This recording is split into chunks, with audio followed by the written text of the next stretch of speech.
हमारा आज का जो टॉपिक है वो solvent extraction of metal cations है। हम सभी जानते हैं कि सॉल्वेंट एक्सट्रैक्शन में टू इमिसिबल सॉल्वेंट्स जो हैं वो यूज़ किए जाते हैं। One is organic and another one is aqueous. तो हमारे पास कितने फेजेस बनते हैं सॉल्वेंट एक्सट्रैक्शन में? टू फेजेस बनते हैं। One is aqueous phase and another one is organic phase.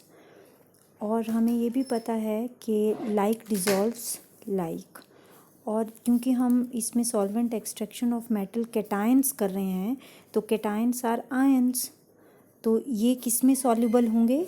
Water में। ऑर्गेनिक फेज़ में ये सॉल्युबल नहीं होंगे।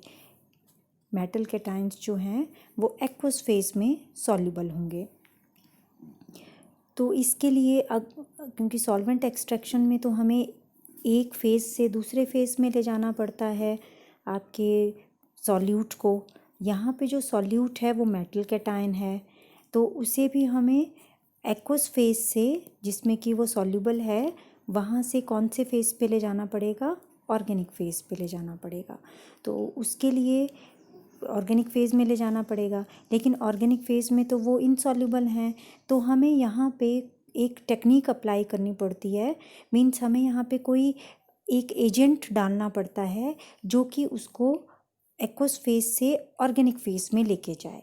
तो वो एजेंट, उस एजेंट का जो नाम है वो क्या है? उसको हम बोलते हैं किलेटिंग एजेंट। उसको हम क्या बोलते हैं? Chelating agent. उसको किलेटिंग एजेंट भी बोला जा सकता है, या फिर आप और क्या बोल सकते हैं? उसको कॉम्प्लेक्सिंग एजेंट भी बोल सकते हैं।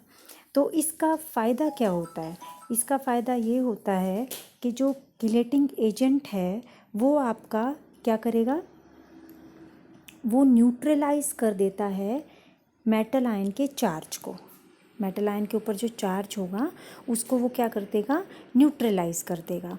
तो जब वो चार्ज ही नहीं रहेगा तो जो आपका मेटल आयन है अब with chelate, metal chelate complex बनाएगा और वो आपका ऑर्गेनिक लेयर में जो है वो ट्रांसफ़र हो जाएगा। ऑर्गेनिक लेयर में वो जा सकता है, ऑर्गेनिक फेज़ में वो ट्रांसफ़र हो जाएगा। क्योंकि एक तो मेटल किलेट कॉम्प्लेक्स कैसे होते हैं? बल्कियर होते हैं, और हमें ये भी पता है कि these are hydrophobic in nature और सॉल्युबल इन ऑर्गेनिक लेयर होते हैं। वो हाइड्रोफोबिक मीन्स नाम से ही पता चल रहा है। फोबिया जो होता है वो आपका किसी चीज़ का डर होता है। तो ये जो मेटल किलेट कॉम्प्लेक्स है इनको किस चीज़ से डर है? वाटर से। तो that these are hydrophobic in nature. Okay, water से डर है तो वाटर से वो कहाँ ट्रांसफ़र हो जाएगा? अब मेटल आयन वो आपका कहाँ ट्रांसफ़र हो जाएगा? Into the organic phase. Organic phase में वो चला जाएगा। Clear? Then come to the next slide.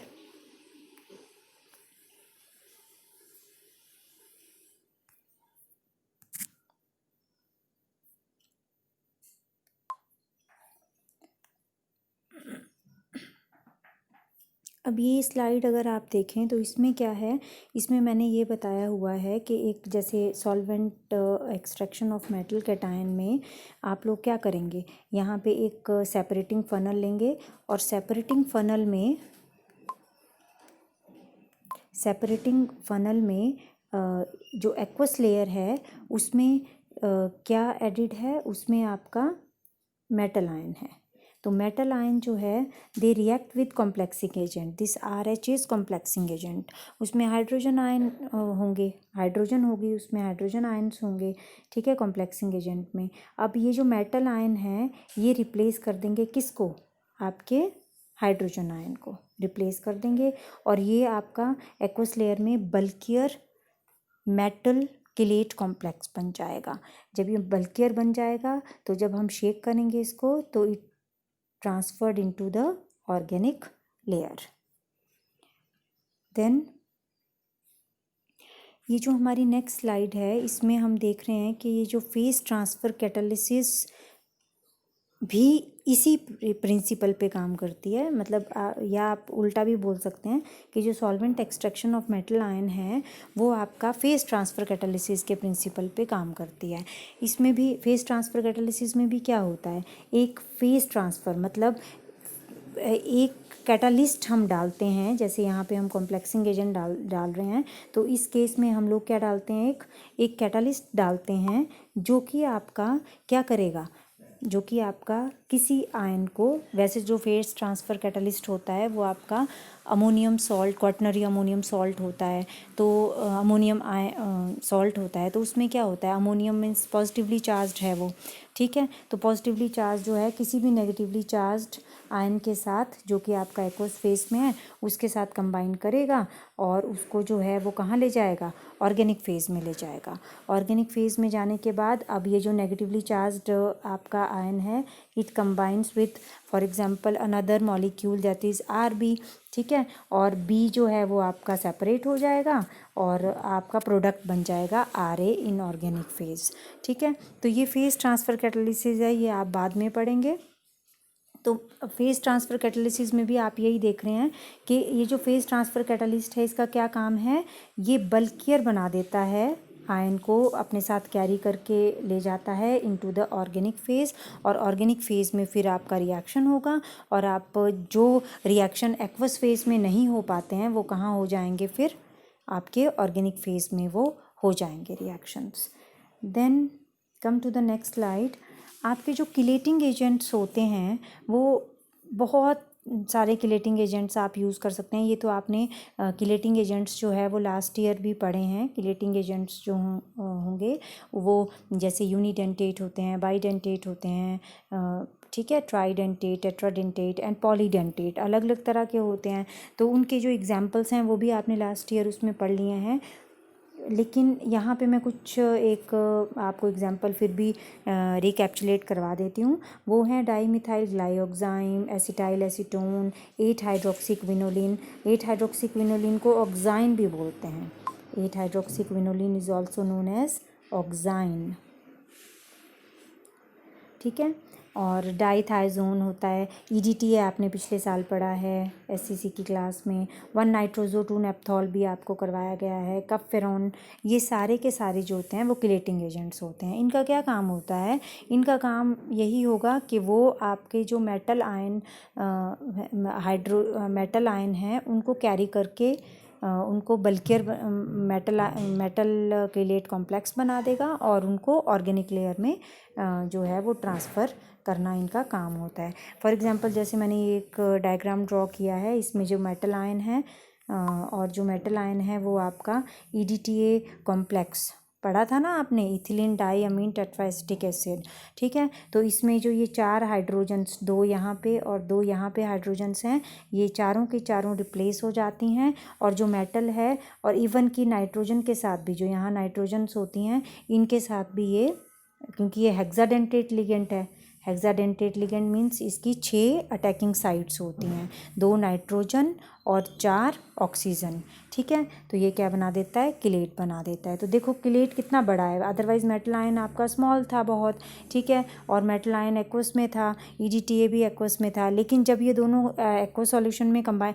Actually जो किलेटिंग एजेंट्स होते हैं वो दोनों में जा सकते हैं, वो दोनों में जो है वो शिफ्ट हो सकते हैं, जबकि आपका मेटल आयन तो एक्वस में ही सॉल्युबल होता है, ठीक है। तो इसको ऑर्गेनिक में भी सॉल्युबल करने के लिए हमें क्या बनाना पड़ता है, मेटल किलेट कॉम्प्लेक्स बनाना पड़ता है, जिसकी वजह से वो बल्कियर हो जाएगा, हाइड्रोफोबिक हो जाएगा और सॉल्युबल हो जाएगा into the organic phase.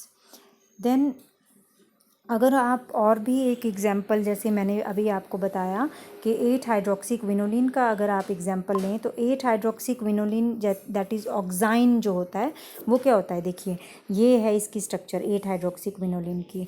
8 hydroxy, 8 group पे OH है, तो 1 2 3 4 5 6 7 और ये 8th पोजीशन, 8th पोजीशन पे आपका क्या है, OH है, तो इसको बोलेंगे 8 हाइड्रोक्सी, और बाकी की चीज़ क्या है, ये क्विनोलिन है, बाकी क्या है, ये स्ट्रक्चर क्विनोलिन है। तो 8 हाइड्रोक्सी क्विनोलिन में भी आपकी 2 अटैकिंग साइट्स हैं, एक आपका नाइट्रोजन रहेगा और एक यहाँ पे आपके OH में जो O है उसके लोन पेयर्स रहेंगे, ठीक है। पर यहाँ पे OH का तो H तो रिप्लेस हो जाएगा जब आपका मेटल के साथ कंबाइन करेगा, तो H is replaced and O combines with O form ionic bond with the metal ion. For example आप यहाँ देख रहे हैं, अगर आपका 2 पॉजिटिव चार्ज वाला आयन है, 2 पॉजिटिव चार्ज वाला आयन, जैसे फॉर एग्जांपल यहाँ जिंक मैंने एग्जांपल लिया हुआ है, तो इसमें जो है नाइट्रोजन H रिप्लेस हो जाएंगे, ठीक है। H जो है ना हाइड्रोक्सी क्विनोलिन का, एक H यहाँ से नहीं, सॉरी, यहाँ से गया OH के साथ, एक यहाँ से गया, इसके ऊपर क्या है, इसके ऊपर लोन पेयर है, तो लोन पेयर आपका कंबाइन करेगा, यहाँ पे कोऑर्डिनेट बॉन्ड बनाएगा, ये भी लोन पेयर कोऑर्डिनेट बॉन्ड बनाएगा, और ये दो बॉन्ड जो O के साथ बन रहे हैं, ये कौन से बॉन्ड बन रहे हैं, आयोनिक बॉन्ड बन रहे हैं। तो इसने एक किलेट बना दिया है। किलेट क्या होता है, क्लोज्ड केज लाइक स्ट्रक्चर होती हैं, ये हमने लास्ट ईयर पढ़ लिया है, ठीक है। तो ये तो था जिसमें कि 2 पॉजिटिव आयन प्रेजेंट है। लेकिन अगर आपका 3 पॉजिटिव आयन प्रेजेंट है, फॉर एग्जांपल एल्यूमिनियम, ठीक है, अगर 2 पॉजिटिव आयन प्रेजेंट है तो आपके कितने ऑक्साइन लगे, 2 ऑक्साइन लगे, ठीक है, टू फॉर्म द किलेट। अगर आपका 3 पॉजिटिव आयन है तो यहाँ पे आपके 3 ऑक्साइन लगेंगे और एक किलेट बन जाएगा, ये और भी ज़्यादा बल्कियर होगा। तो ये जो 8 हाइड्रोक्सी क्विनोलिन है, ये आपका 2 positive ions, metal 2 positive ions और मेटल 3 पॉजिटिव आयन्स को ट्रांसफ़र कर सकता है from aqueous phase two organic phase. तो इससे क्या हो जाएगी, आपकी सॉल्वेंट एक्सट्रैक्शन हो जाएगी। जैसे मैंने ये वाली स्लाइड आपके साथ अभी डिस्कस की थी, ये वाली, तो इसमें अब आपको पता चल गया होगा कि हमने किलेट बनाया है। सबसे पहले एक्वस लेयर में हम लोग क्या बना देते हैं, पहले सबसे पहले यहाँ पे हम किलेट बनाएंगे। एक्वस लेयर में हम क्या बनाएंगे, किलेट बनाएंगे फर्स्ट ऑफ ऑल। तो जो किलेट बना वो अब हैवियर है और इनसॉल्युबल भी हो जाएगा एक्वस लेयर में कुछ हद तक, ठीक है। फिर वो उसको कहाँ कैरी कर लेगा, वो उसको ऑर्गेनिक लेयर में कैरी करके लेके जाएगा। और इस तरह से हमारा जैसे ट्रांसफ़र हो गया मेटल आयन चला गया ना अब ऑर्गेनिक लेयर में। तो मेटल आयन ऑर्गेनिक लेयर में जब चला जाएगा, अब हम यहाँ से क्या करेंगे, वॉल्व को ओपन करेंगे और सबसे पहले आपकी एक्वस लेयर को सेपरेट कर लेंगे। और फिर उसके बाद आपके पास कौन सी, एक बिकर में आपने एक्वस लेयर ले ली, फिर इसको हटा देंगे, फिर दूसरा रिसीवर रखेंगे और उसमें आप ऑर्गेनिक जो लेयर है उसको कलेक्ट कर लेंगे। और जो आपका फिर कॉम्प्लेक्स बना हुआ है उसको आप डिफरेंट टेक्निक से सेपरेट कर सकते हैं। तो आपके पास मेटल आयन जो है वो आ जाता है। मेटल आयन, जो भी मेटल आयन होगा वो उसको आपने क्या कर दिया, सेपरेट कर दिया by which technique, solvent extraction technique, bye solvent extraction technique से, ठीक है। तो आई होप आपको ये समझ में आ गया होगा ये टॉपिक। तो that's it, that's all about today. Okay, thank you so much.